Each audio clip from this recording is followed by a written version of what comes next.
कबीरा हरि के रूठिए, गुरु की शरण जाए। कह कबीर गुरु रूठिए, हरि नहीं होत सहाय। कबीरा वे नर अंध है, गुरु को कहते और। हरि रूठे गुरु ठोर है, गुरु रूठे नहीं ठोर। यह तन विष की बेलेरी, गुरु अमृत की खान। शीश दिए सदै गुरु मिले, तब हूँ सस्ता जान। बोलो श्री सद्गुरुदेव भगवान की।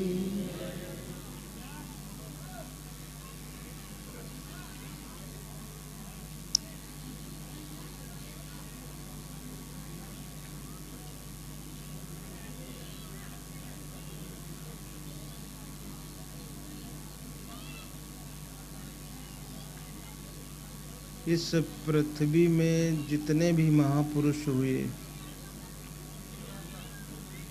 संपूर्ण विश्व में,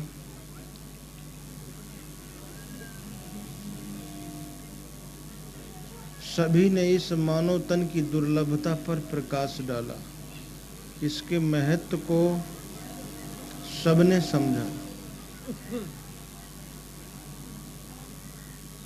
और जितने सर्वोपरि विचारक थे, सबने इस दुर्लभ मानव तन को पा करके संसार के दुखों से छूटने का प्रयत्न किया।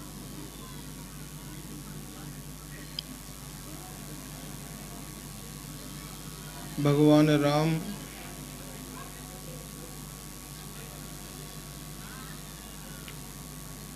अन्य महापुरुषों की तरह अपने कई जन्मों का अनुभव समय के समाज को दिया।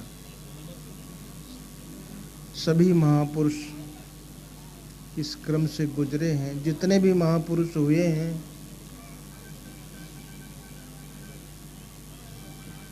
सभी ने समय के समाज को देखा। जैसे एक माँ अपने बच्चे को स्नेहिल दृष्टि से देखती है। बच्चा जब कुछ खाने लायक होता है, घुटने चलने लगता है, वो मिट्टी पाता है, कांच का टुकड़ा पाता है, पत्थर का टुकड़ा पाता है, मुंह में डाल लेता है।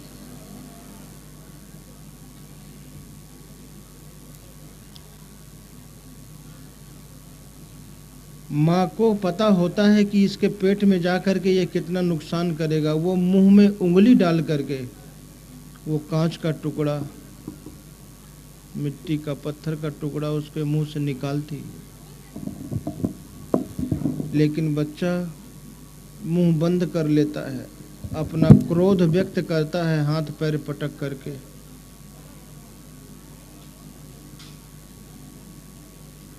और ऐसा ही समाज, समय के समाज ने ऐसा ही किया। क्योंकि महापुरुष जानते हैं कि समाज जिस रास्ते पर चल रहा है, अभी यहाँ लाखों की भीड़ हुई,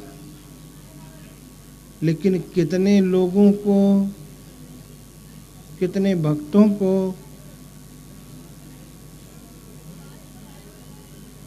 ये एहसास हुआ होगा कि मैं यहाँ क्यों आया हूँ। क्या मैं केवल प्रसाद ग्रहण करने आया हूँ, या मैं जिस दलदल में फंसा हूँ उस दलदल से निकलने का मार्ग समझने आया हूँ। कितने लोगों के, शायद एक आध।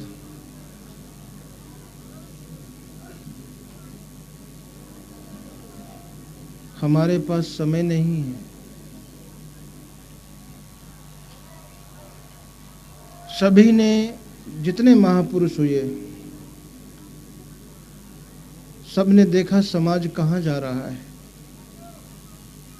और जगह जगह घर घर जा कर के वो यह संदेश दे नहीं सकते।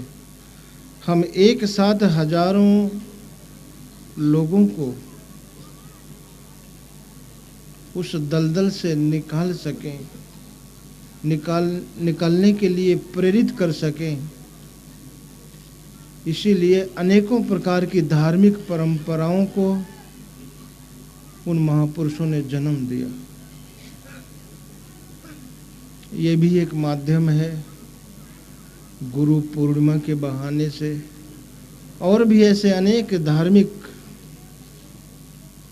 पर्व हैं जिनके माध्यम से हम तीर्थों में जाते हैं, सत्पुरुषों का संग प्राप्त करते हैं।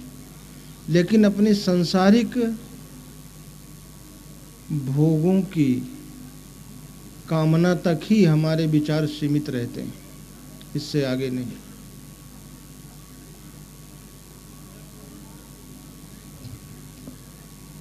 हम सुबह एक बार आश्रम में बैठे थे तो 3-4 गाड़ियां आ गईं। सुबह सुबह अमावस या पूर्णमासी 1-2 दिन बाद थी। तो हमने उनसे पूछा, भाई आप लोग कहाँ जा रहे हो, इतना सवेरे सवेरे आए? बोले, महाराज जी हम लोग गोवर्धन परिक्रमा में जा रहे हैं। हमने कहा ये गाड़ियाँ जो हैं ये किराए की हैं या घर की हैं? बोले किराए की, 500 रुपये रोज और डीजल ड्राइवर खर्चा। इतना दूर जाएंगे, रास्ते में घटनाएं भी घटती रहती हैं, एक्सीडेंट भी होते हैं, भूखे प्यासे भी रहते हैं, रास्ते का कष्ट भी उठाते हैं। वहाँ जाकर के आप मांगेंगे क्या?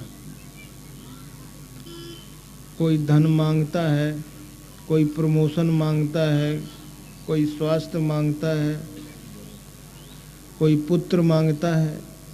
जिसके जीवन में जो भी अभाव खटकता है, उस अभाव की पूर्ति के लिए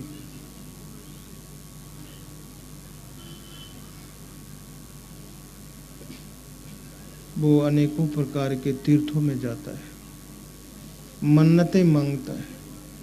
बताइए, इतना आपने खर्च किया, इतना रिस्क उठाया, लेकिन आपने मांगा क्या? संसार की ही तो कोई वस्तु मांगी, लेकिन संसार की वस्तु टिकाऊ कब है? आपको मिल जाएगा। पुत्र मांगोगे पुत्र मिल जाएगा, धन मांगोगे धन मिल जाएगा, स्वास्थ्य मांगोगे स्वास्थ्य मिल जाएगा, प्रमोशन मांगोगे प्रमोशन, लेकिन स्थायी तो नहीं।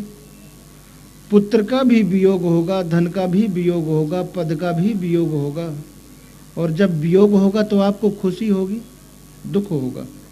तो इतना पैसा खर्च करने के बाद आपने दुख ही तो मांगा, नुकसान करेगा।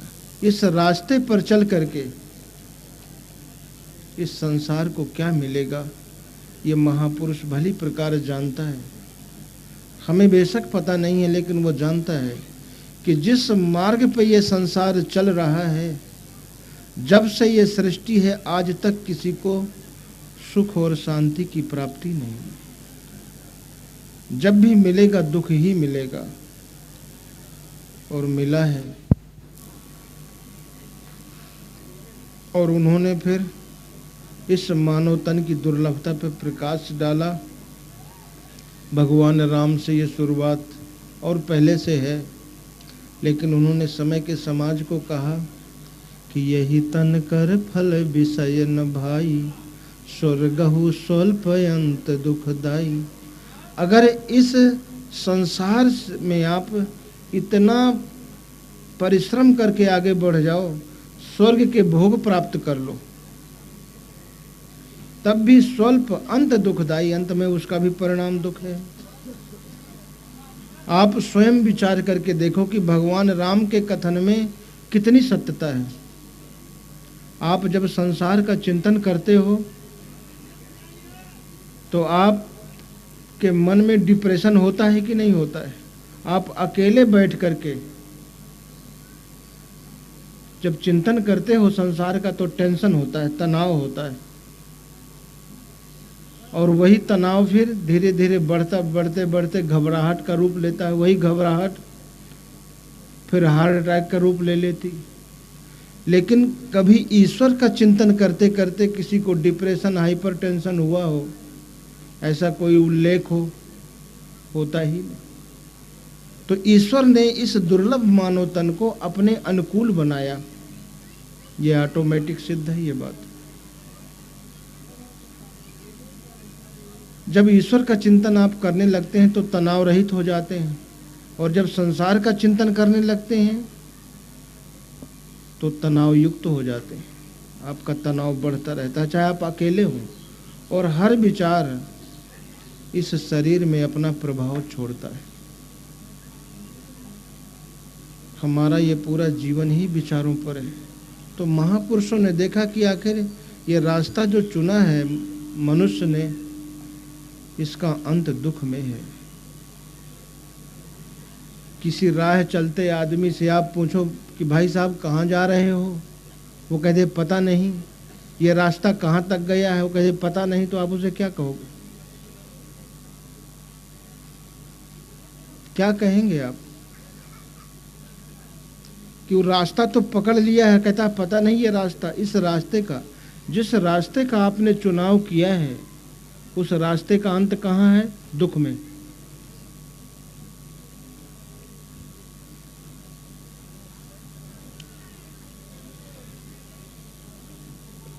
और कहाँ जा रहे हैं हमें पता ही नहीं है। रास्ता तो हमने चुना है क्योंकि सभी लोग उधर जा रहे हैं तो हम भी जा रहे हैं, लेकिन हमें पता नहीं हम कहाँ जा रहे हैं, कहाँ पहुँचेंगे। जो रास्ता आपने चुना है, ये रास्ता आपको कहाँ पहुँचाएगा? शायद उसे आप पागल से ज़्यादा तो संज्ञा नहीं दे सकते हैं।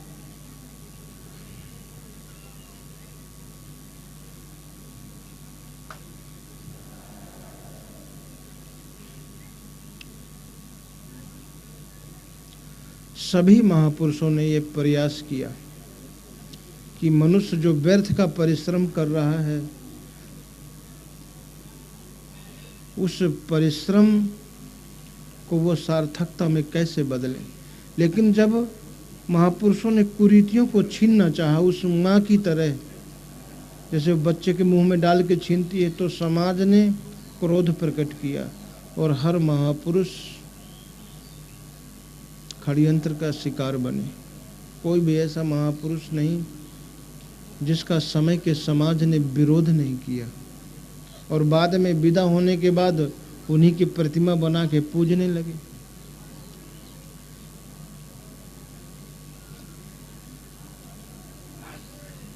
अगर आप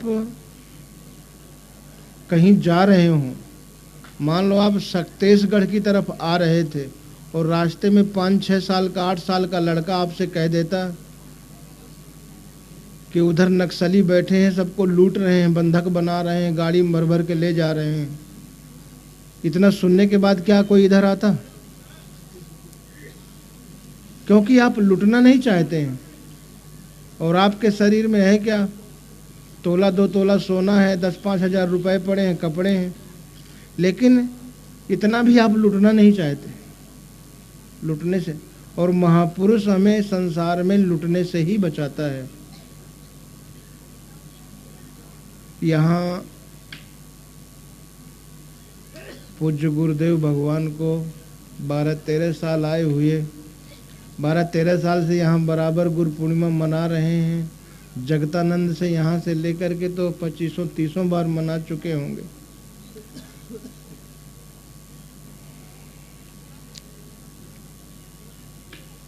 लेकिन 30 बार गुरु पूर्णिमा मनाने के बाद भी हम जहाँ खड़े थे वहीं तो खड़े, क्योंकि आए और गए। कितने लोगों ने सोचा होगा कि हम किस लिए आए। जब हमें यही पता नहीं कि हम संसार में किस लिए आए, तो 1 घंटे में हमारे इतना समझ में क्यों आएगा कि हम आश्रम किस लिए आए।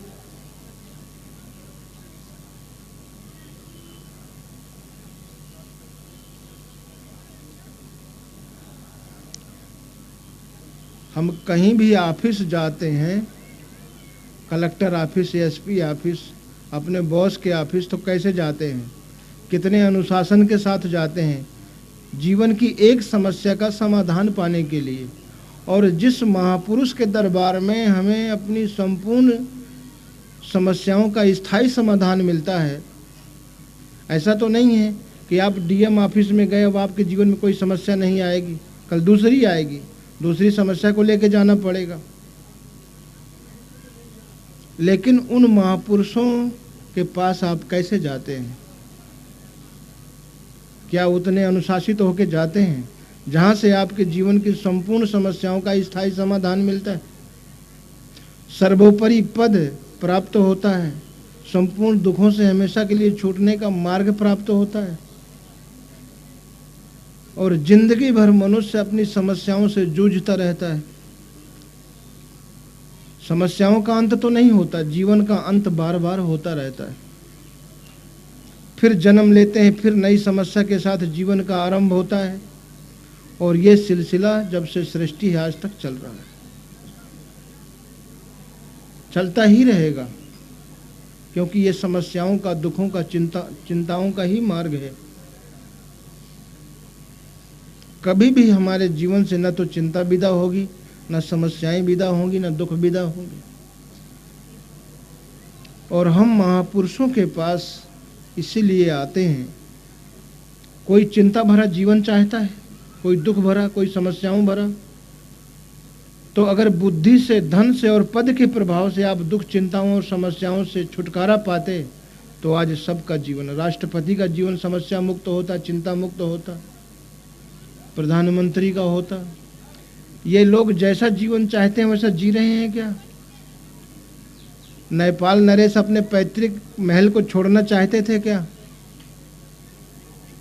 फिर छोड़ने के लिए मजबूर क्यों हुए? ये मजबूरी का जीवन आदमी क्यों जी रहा है? जैसा आप जीवन चाहते हैं वैसा जीवन आपको क्यों नहीं मिल रहा? चपरासी से लेकर राष्ट्रपति तक, झोपड़ी से लेकर महलों तक, सभी व्यवस्था का जीवन जी रहे हैं। और महापुरुषों ने देखा कि मनुष्य जो नहीं चाहता वही उसको जीवन में मिलता है। दुख नहीं चाहता, दुख आता है, समस्याएं नहीं चाहता, समस्याएं आती हैं। और उन्होंने रास्ता दिया, मार्ग दिया, जिस मार्ग में चल करके आपका जीवन पूर्ण होता है। समस्याओं से, दुखों से, चिंताओं से हमेशा के लिए छुटकारा पा जाते हैं। 1-2 जन्म के लिए नहीं, 1-2 साल के लिए नहीं, हमेशा के लिए।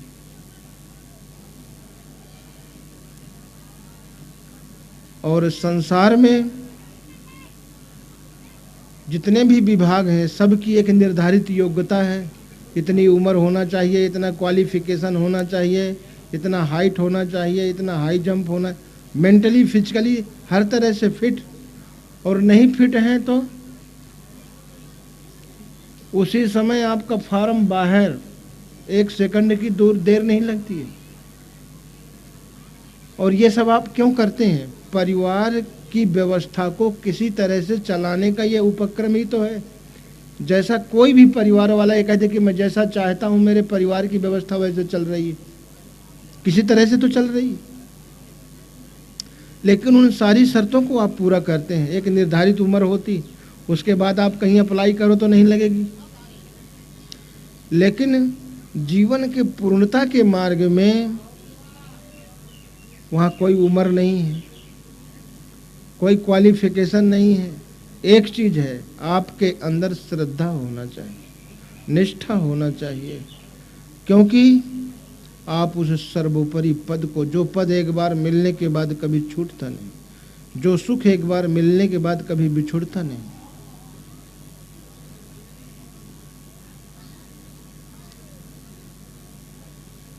उस पर आपको चलना है। और यह गुरु पूर्णिमा हर साल इसीलिए मनाई जाती है। और भी बहुत से धार्मिक पर्व मनाए जाते हैं, उनका सबका मात्र उद्देश्य इतना ही होता है कि ये भटका हुआ समाज, दुख, चिंताओं और समस्याओं से घिरा हुआ समाज, इनसे छुटकारा पा जाए। वो मार्ग, आप स्कूल में नाम लिखा दो, रोज हाजिरी लगाओ, लेकिन जब तक पढ़ोगे नहीं तो कैसे पास होंगे? क्या अस्पताल के रोज चक्कर लगाने से कोई निरोग हो सकता है? क्या दवा का नाम रट करके कोई निरोग हो सकता है? तो किस महात्मा ने क्या प्रवचन किया, इस गीता में क्या है, रामायण में, सारे सूत्र रट लो, लेकिन सब कुछ रटने के बाद आपका जीवन दुख मुक्त नहीं होगा। सारे शास्त्रों को रट लो तब भी जीवन दुख मुक्त नहीं होगा। सारी दवाओं का नाम रट करके कोई रोग मुक्त हो सकता है? तो दुनिया के सभी धर्म शास्त्रों को रटने के बाद भी कोई दुख मुक्त नहीं हो सकता जब तक हम आचरण नहीं करेंगे। और आचरण हम कहाँ से शुरू करें, यही समझने के लिए तो हम महापुरुषों के पास आते हैं। कैसे शुरू करें, माध्यम तो वही है।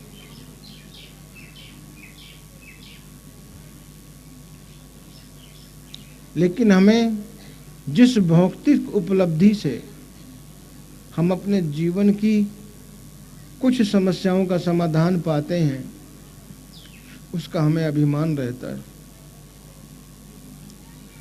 लेकिन परमात्मा से जो कुछ भी आपको मिलता है, उस रास्ते पर चल करके उससे आप अपनी जीवन की संपूर्ण समस्याओं से स्थायी समाधान पाते हैं। तो भगवान राम ने कितने जन्मों का अनुभव अपना बताया समय के समाज को कि यही तन कर फल विषय न भाई, स्वर्गहु स्वल्प अंत दुखदाई। अंत में उसका भी परिणाम दुख है।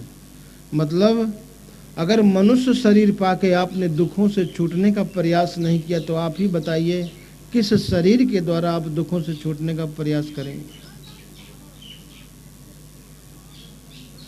ये परमात्मा की सर्वोपरि रचना है मानव तन। इसको उसने अपने अनुरूप बनाया, अपने अनुकूल बनाया। आप परमात्मा के अनुकूल चलेंगे तो आपके जीवन में कभी तनाव नहीं आएगा, और संसार के अनुकूल चलेंगे तो वहीं से तनाव की शुरुआत, चिंता की, दुख की शुरुआत वहीं से।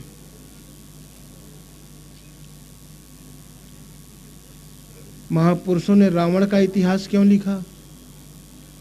मनुष्य कहाँ भाग रहा है? भोगों की तरफ। तो रावण के पास भोगों की पराकाष्ठा थी।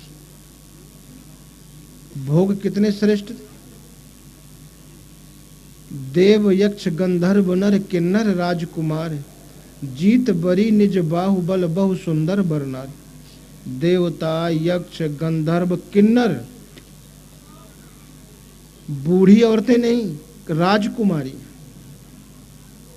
बहु सुंदर, बहुत सुंदर, कुरूप एक भी नहीं, और सारे निशाचरों को वितरित।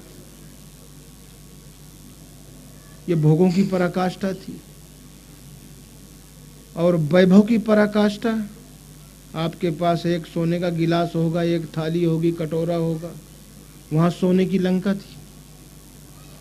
राजाओं के खजानों में तो थोड़े बहुत हीरे मोती जवाहरात, लेकिन वहाँ ये परकोटे ही सोने की, सब घर सोने के, सोने की लंका ही तो कही जाती थी। ये वैभव की पराकाष्ठा थी। और शक्ति की पराकाष्ठा,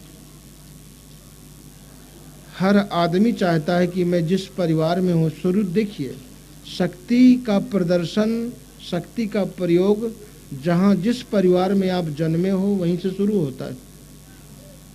जिस परिवार में आप पैदा हैं तो आप चाहते हैं कि मेरी हुकूमत रहे इस परिवार में, फिर वहाँ रहती है तो फिर जिस मोहल्ले में रहते उस मोहल्ले में रहे, फिर और आगे स्तर बढ़ा तो जिस शहर में रहते हैं उस शहर में, जिस जिले में रहते हैं उस जिले में, जिस तहसील, स्तर बढ़ाते रहते हैं, वो बढ़ता ही रहता है। लेकिन रावण की हुकूमत कहाँ तक चलती थी? मृत्यु लोक से लेकर स्वर्ग लोक तक। वरुण कुबेर पवन धनुधारी, अग्नि काल यम सब अधिकारी। आयसु करहि सकल भय भीता, आय नवहि नित चरण सबीता। आय नवहि नित चरण सबीता। नित्य सवेरे उठ करके रावण को, जिस यमराज से आप डरते हैं, मौत से डरते हैं ना, तो कहते हैं वरुण कुबेर पवन धनुधारी, अग्नि देवता, काल, यमराज, अब नाम कहाँ तक गिनाए तो कहें सब अधिकारी। जितने भी स्वर्ग के अधिकारी थे सभी बारी बारी से आके रोज रावण को प्रणाम करते थे और सवेरे ड्यूटी लेते थे, आज हमें क्या ड्यूटी करना है, किसको निपटाना है, किसको क्या करना है। आयसु करें सकल भयभीता, सभी भयभीत होकर के आदेश का पालन करते थे। ये तो शक्ति की पराकाष्ठा थी और पूजा की भी पराकाष्ठा। इतने भक्त हुए, किसी किसी को अपना जिसको इष्ट मानते होंगे, किसी ने अपनी गर्दन काट के चढ़ाई, ये पूजा की पराकाष्ठा है। लेकिन इन सारी पराकाष्ठाओं को प्राप्त करने के बाद भी रावण का जीवन अधूरा था, उसके भी जीवन में अभाव था। आखिर इस इतिहास को लिखने की जरूरत क्या थी महापुरुषों को, कि मनुष्य देख ले, अगर जिस संसार की तरफ उसने कदम रखा है रावण की तरह संपन्न जीवन प्राप्त कर ले, तब भी रहा न कोकुल रोवन हारा, कोई जलदाता ही नहीं बचा। इसीलिए जिस परमात्मा के आप अंश हैं उस परमात्मा की तरफ चल करके ही हम अपने जीवन में पूर्णता पा सकते हैं।